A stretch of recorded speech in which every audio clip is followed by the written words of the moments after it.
Hello everyone, it's Scott and welcome back to another episode of Sky Factory 2. So in this episode I'm going to work on several projects.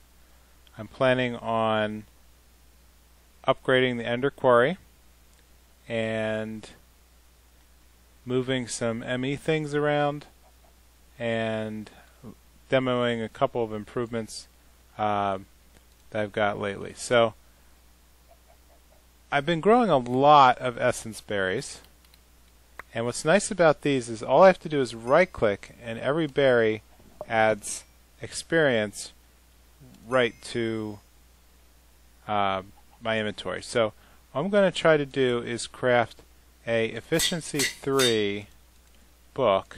So I'm going to need 5 more levels, and what this will do is I need this book for enchanting a pick, specifically a diamond pick, that'll get me the next level of a speed upgrade to the Ender Quary. So, pretty simple. Let me move all these books back in the ME system. Over here I'm going to take the pick and just combine it. I need 7 levels. Well, that's no problem anymore.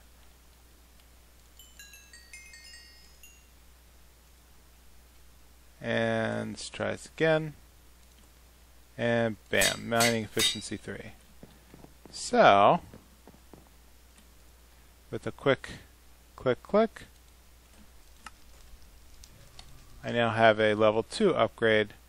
Now to do level 3, I'm going to need the stack upgrade part.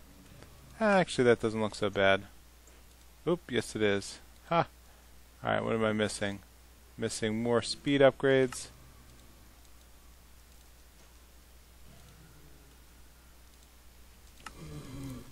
Actually, that's a fair amount of diamonds here. Going to need 2 efficiency 5s. Well, that's not so bad, because I have 22 more books of efficiency, and I have over 1,000 essence berries now in order to generate levels. So let's quick grind this out.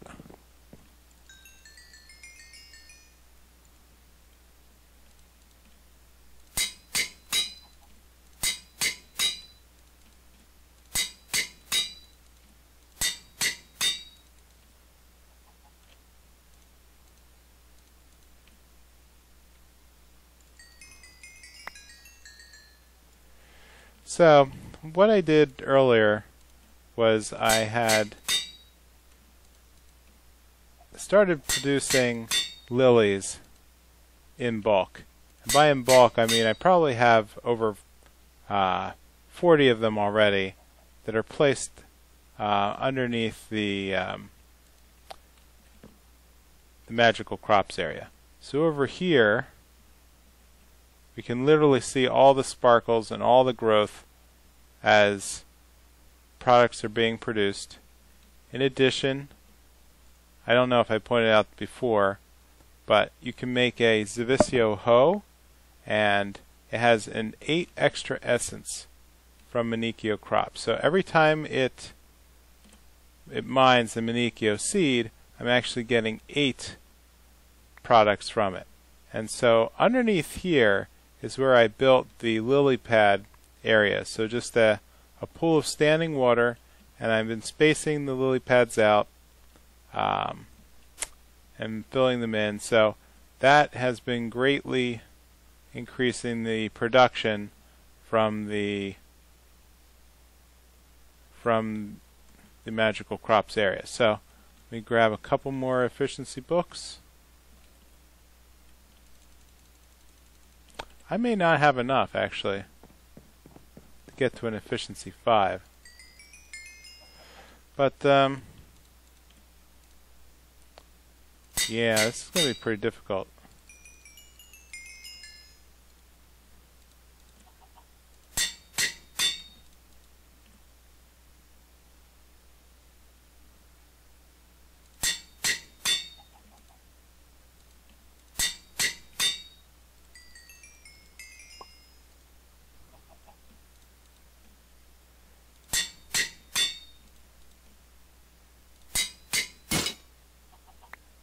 and I broke the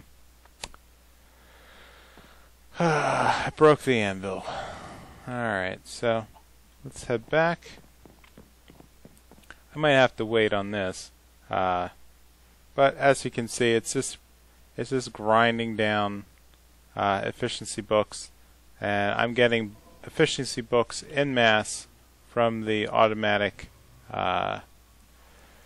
enchantment table, and over here I just have a whoops, I filled it up again. I have a massive number of drums that are generating experience. Let's drum. Yeah, just grab another drum here and hook it in. So I could drain these at any time. Yep, in order to tap additional books. And let's throw this back in. Let's make another anvil.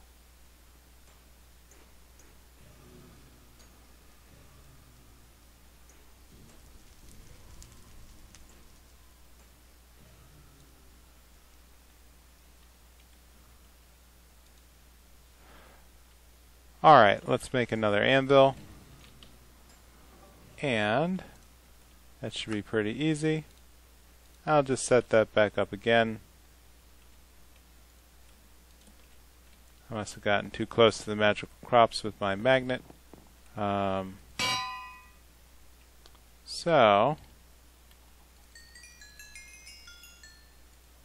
I don't know if I can actually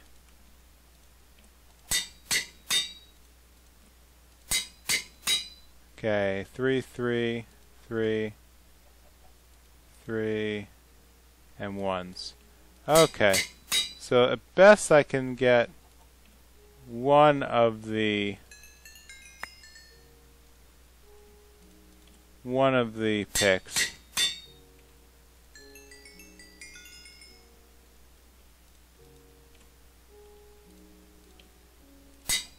But not both. Yep, here's efficiency 5. It's going to cost 18 levels. No problem.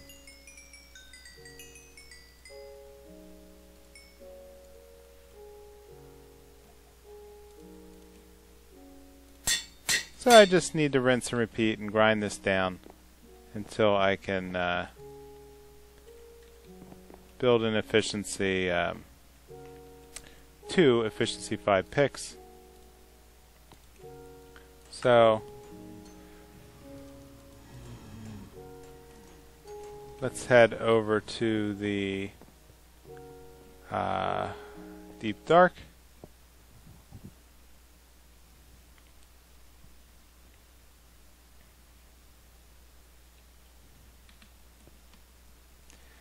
Now I did come back in between episodes and check out the floor, and I'm not that happy with the speed that the Ender Quary was running on, and I think that the reason was I was not pumping enough redstone flux into the device. And let me place this down. Well, it's definitely running a little faster. Oh yeah, it's running a lot faster. Okay, cool. So what I ended up doing was upgrading the Tesseract. Well, not necessarily the Tesseract, but you see here that it's now storing 1,000,000 RF here in the device,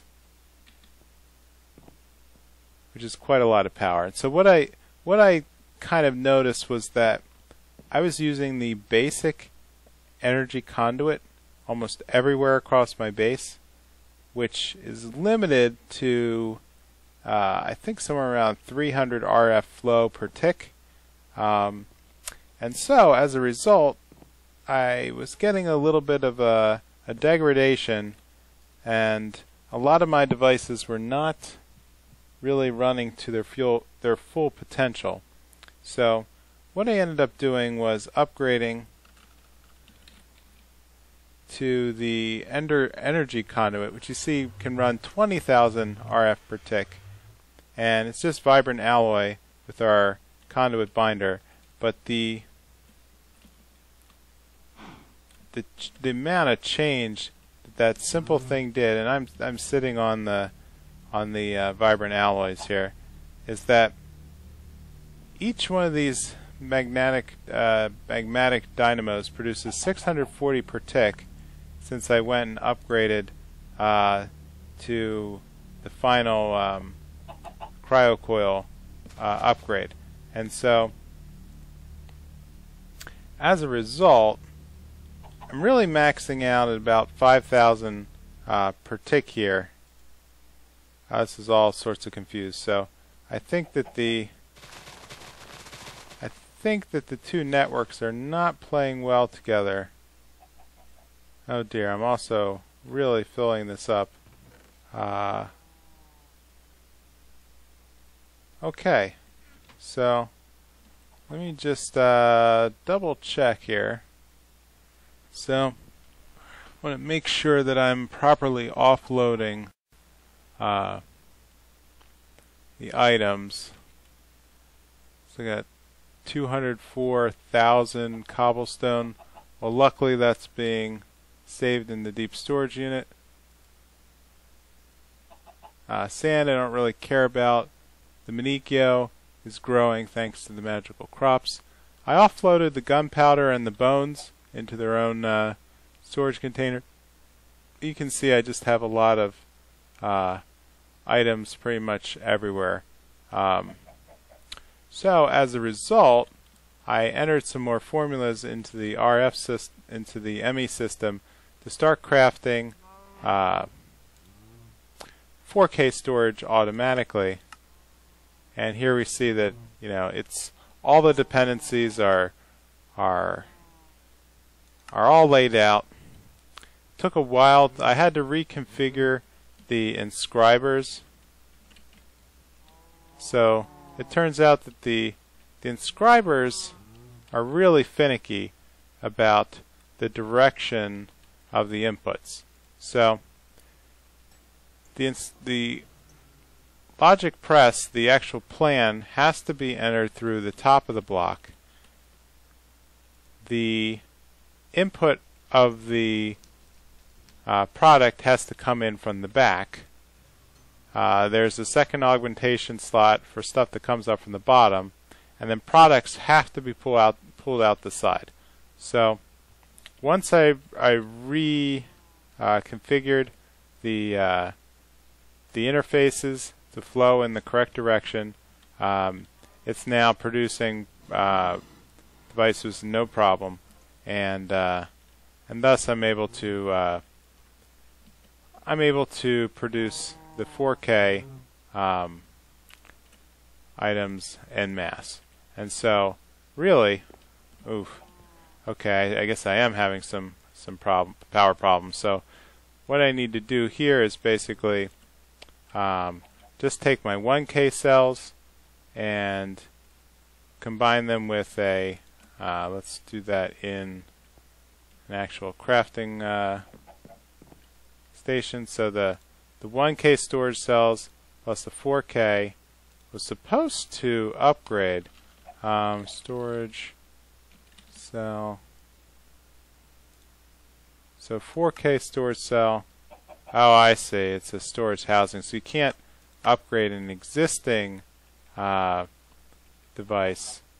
Okay, so I think what I would need to do is almost like empty these into another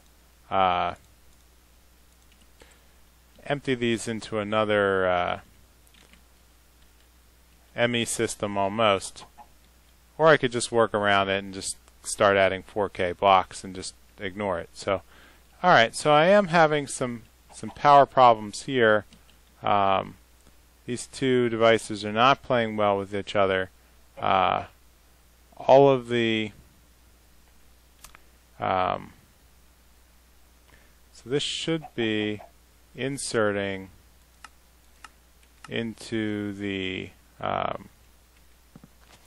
capacitor bank Okay, let's see how fast this fills up if I were to break the link to the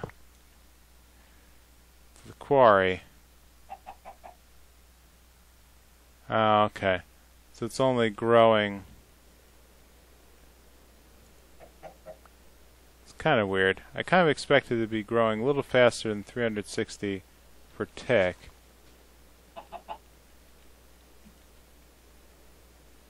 Unless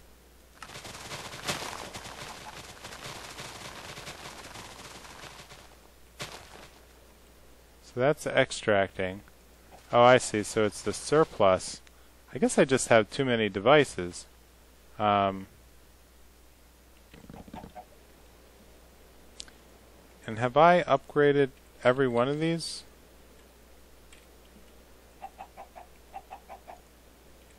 That's a good question. I didn't really want this to turn into a maintenance episode, but okay. So I think I'm going to need to make a couple more coils. So let me deal with my power problem and upgrade the last 3 dynamos, and then I'll be right back. Alright, I'm back, and I think I finally stabilized the RF network. So what I ended up doing was upgrading to a 25 million RF capacitor bank, and I added 4 more dynamos, all of which are upgraded to the max 8 times amplifier, and I filled in the rest of the amplifiers and hooked them all up to Ender energy conduits. So as a result, the entire system is now net positive only 1,000 RF per tick. So that's not going to leave me a lot of wiggle room for additional machines on the base, but it will certainly it'll tide me over for now. So what I think I really want to do next then is investigate the sorry, just checking for more cows. So the thing I would want to do next is develop the passive cool reactor from the Big Reactors mod. So what this is a new mod pack the Big Reactors mod pack that contains a number of machines that essentially let you build a nuclear reactor. Well, nuclear is probably a bad term. It's a yellorium reactor that basically burns down these yellorium bricks into an RF producing machine. And so I've been gathering it up over time. So this essentially, I have 139 blocks from the deep dark mining operation, plus yellorium is produced from sifting. Let's see if I can find it here. Yep, sifting sand gives a 1% chance for yellorium.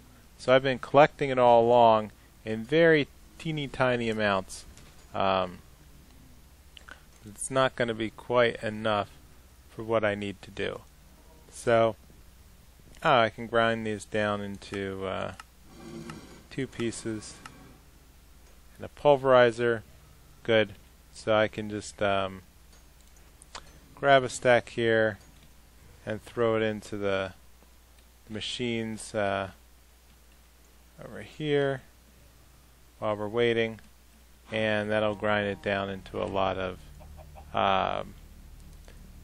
yellorium. So to get started with, wait a minute, why is there a creeper over here?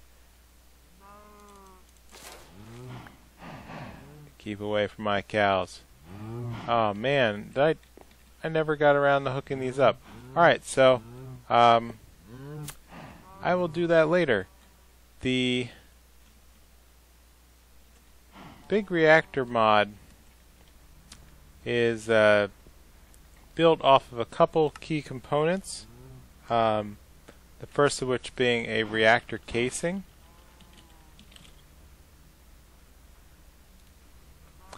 So before I can even begin, I'm going to need to make a source of I'm going to start producing yellorium and graphite. Graphite's actually pretty simple. It's just taking charcoal and burning it down in a smelter or a redstone furnace. So I think I just need to make some formulas for that to automate the production. Just for a actually, let's go over here to the charcoal factory. Do I have any left, or did I gather it all up? I think I gathered it up a while ago, but I can just throw oh my, I have 10,000 wood. So this is pretty crazy.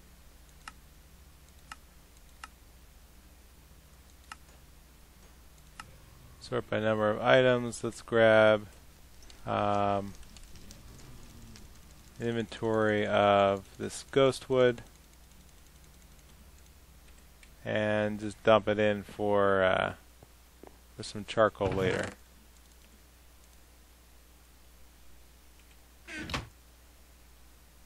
Alright, that's burning, so it will eventually produce charcoal.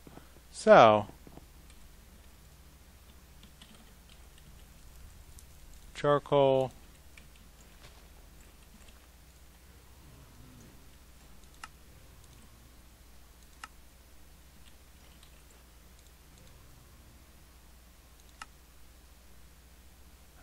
okay. So I'm actually going to have to burn some in order to get the product. And I think I can do that in a redstone furnace.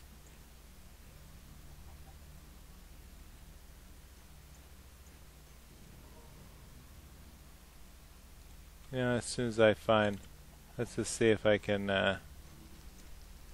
yep, there we go, graphite bars. So let's grab a graphite to complete the formula.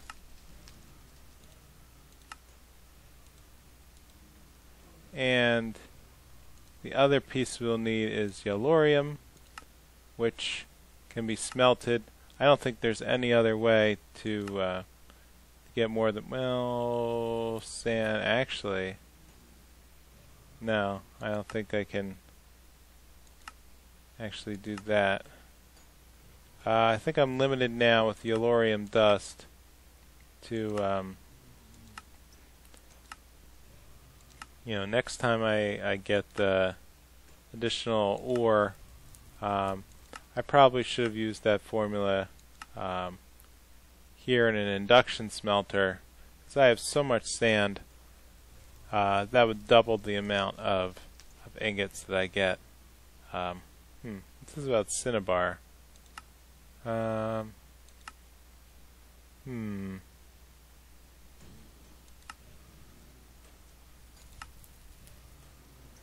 like this. Well, you know what? Let's just keep plowing along. To make a ingot, I basically need to burn a yellorium dust.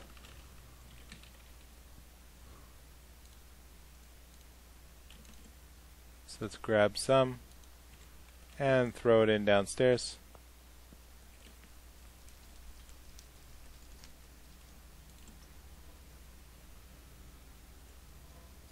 Great.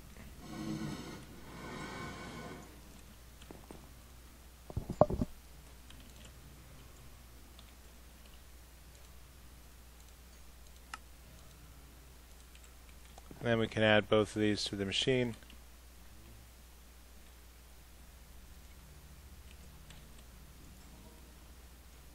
Or not. Ha! It's just one of those days.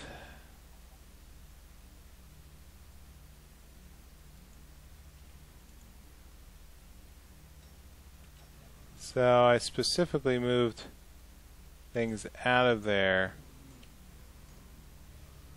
because I was having problems with the smelting. Okay.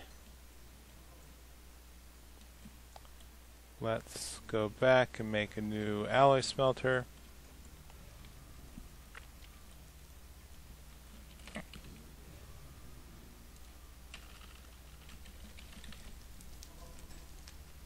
Pretty easy.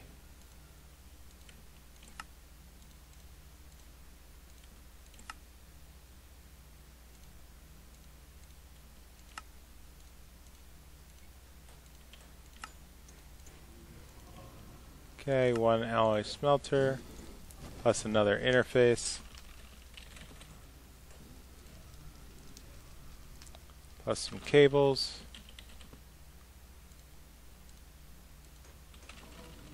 An import bus.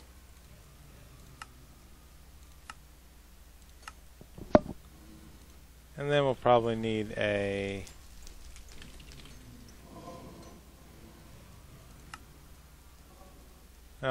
let's just grab the import bus.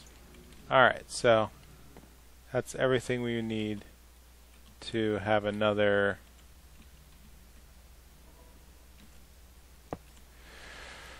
okay, let's go with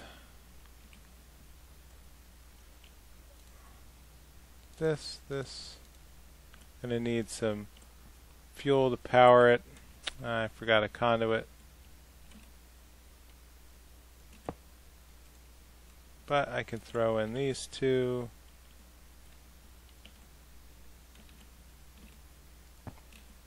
Throw in an import bus. Alright, it's linked.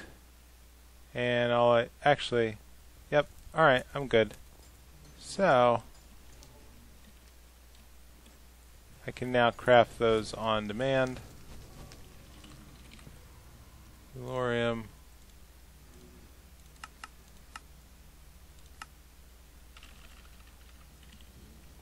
Let's throw a capacitor in there to speed it up.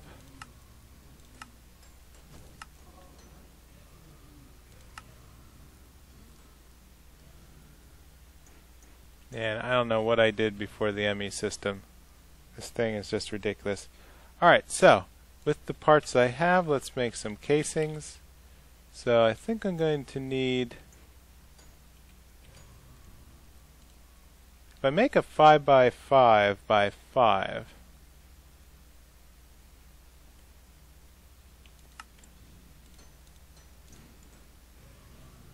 yeah, I'm going to need a lot more. So why don't I do a little bit of prep work here, and I'll be back as soon as I'm ready to build. Alright, I'm back, and I think I have everything that I need to get going. So, in order to build a passive reactor, I think I'm going to go with a simple 5x5 pattern. This is I guess the second smallest type of passive reactor that you can build. So in between episodes, besides just generating all of this material, I ended up going back to my Ender Quary and disabling that mod that I had put in to speed it up. It turns out that an Ender Quary has 1 million RF capability, and because of my conduits, it was getting capped out at like a couple thousand. So once I upgraded the conduit to the 20,000 max capacity Ender conduit, everything about it just went bonkers. The Ender Quary ended up consuming like 90% of all the RF power of my entire network. Things things across the board started to shut down. It was like cats and dogs living together. It was madness, right? So I ended up having to just disable it until I have a decent power producer, which I'm not sure that this passive reactor is going to be able to produce the amount of power that I need, but it's certainly going to be a good start. So here in the corner, I've built the frame out of reactor casing. I've used some reactor glass, and the reactor casing uses a yellorium and a graphite bar. Graphite is just made by burning charcoal or coal within a smelter.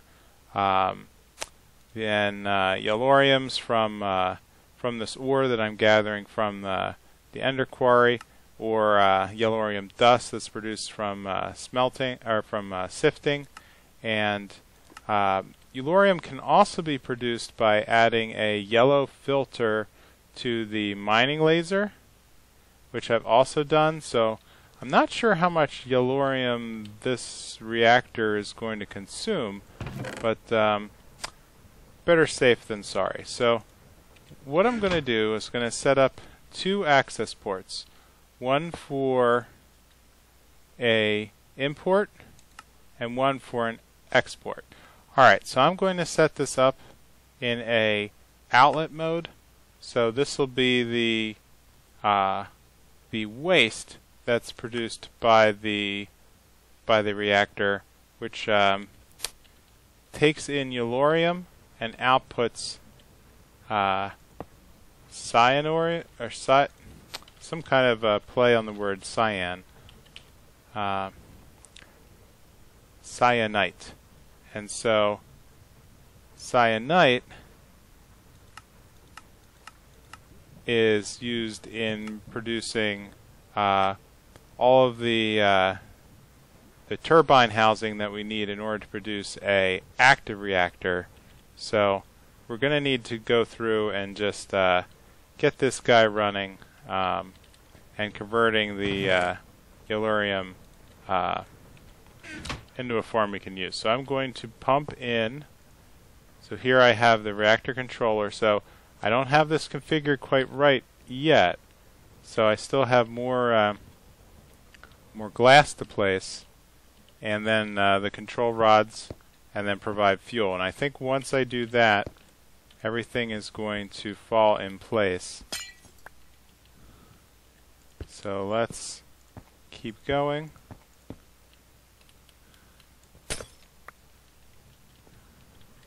And I think this is the minimum I need here to seal in.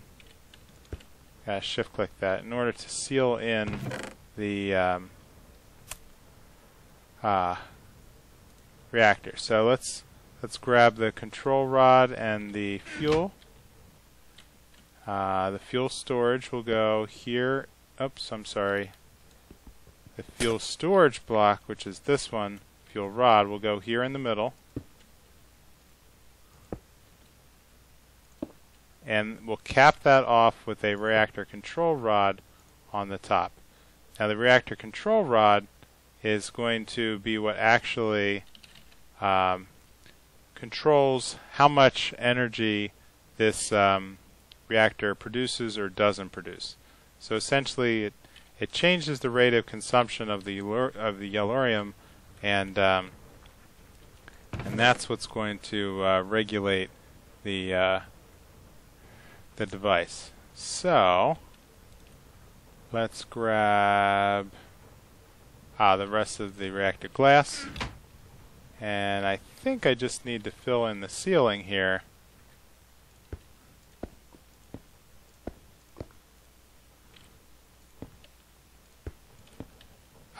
And with that, it all changed colors. Notice that the outline solidified and it became a multi-block, and this turned red. So here is the status window of the reactor controller. So right now the device is offline, and essentially we need to click this in order to activate the reactor and put it into an online state. But we're not going to do that because we don't have any fuel in the reactor yet. So what I'm going to do is grab a little bit of conduit. I forgot that I need to also grab a servo for that conduit, but easily done. I'll grab a chest, and let's put it about, well, let's just feed it off right here.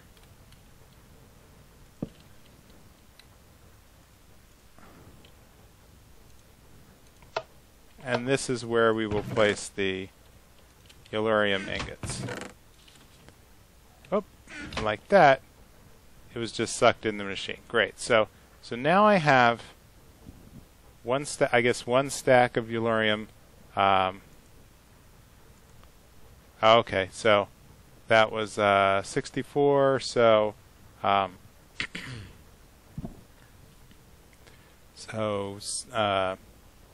man, I can't do math today. 12 ingots filled up the reactor. So next, I'm going to need to turn this puppy on. And where's my power output? Did I forget to add one? Reactor power tap. I'm probably going to need this. Call it a hunch.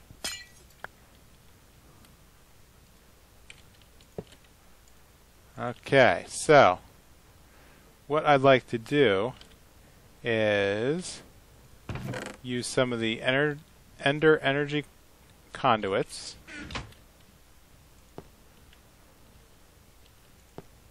And I'm going to feed this into the tesseract. Great. So let's make a new channel. In fact, no. Let's pump this to the deep dark Ender Quary so that way I can take it off of the upstairs network.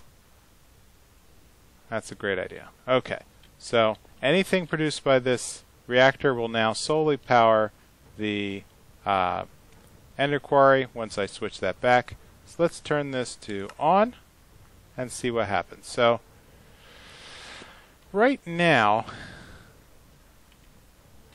this reactor is running with no coolant. So it's just plain air right here in the middle. It's producing,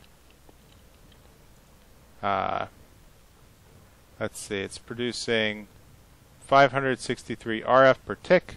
Well, that's not going to cut it. That's barely one level. It's also filling up a buffer. So that should match the Ender Quary. But the question is, how much fuel? What's the burn rate of fuel here? Yeah, it's kind of ticking down pretty. So 0.08 millibuckets per tick. Well, it's a good question.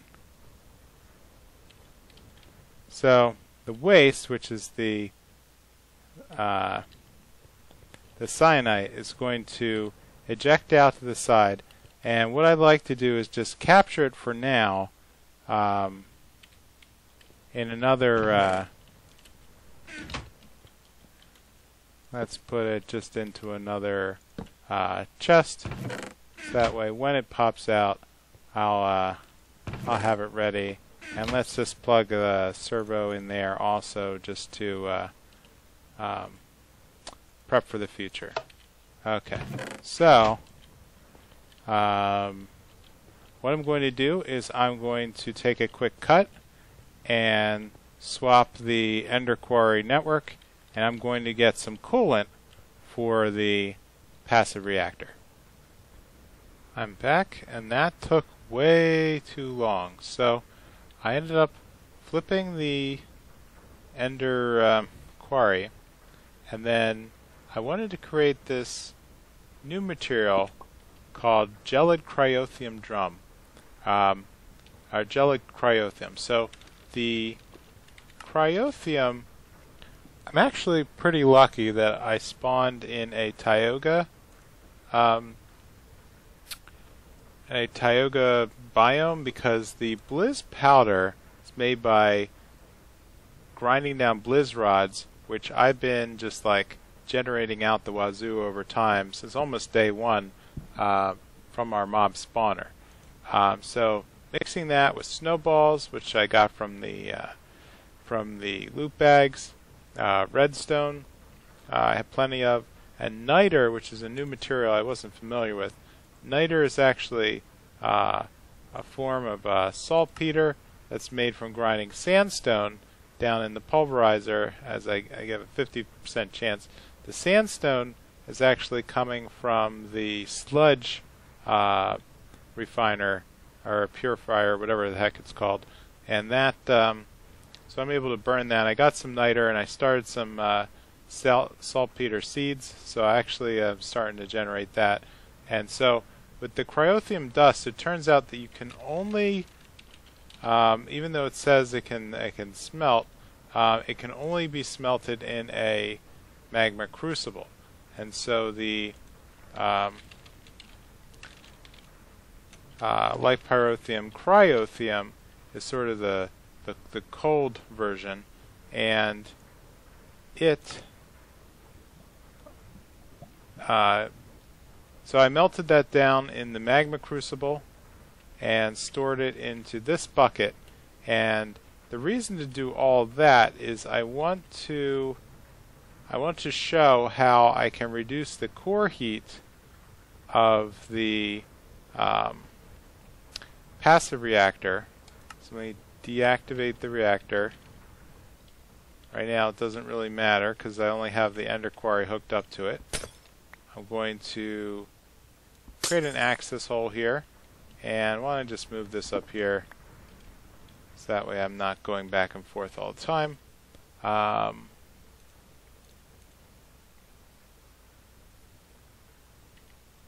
let's place this right here. And so, using a bucket, I should be able to just place that here in the, I don't know how much I need really. If I just have to do like one per level, is it I don't think it's the kind of material that would combine. Oops, and it does hurt me. Great. Alright, so let's just put a couple more.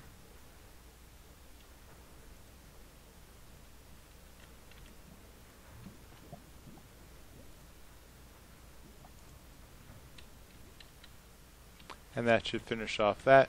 So what I wanted to show is that by, if I were to reseal this up and start the reactor again, you'll see that the core heat is maybe a third of what it was before, and I'm actually able to increase more than double the amount of power that's generated by the reactor just by adding a little bit of coolant.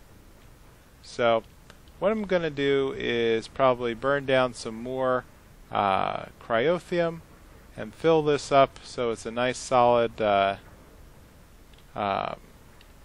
wonder if I can, if those have to be source blocks or if I can allow it to drip down.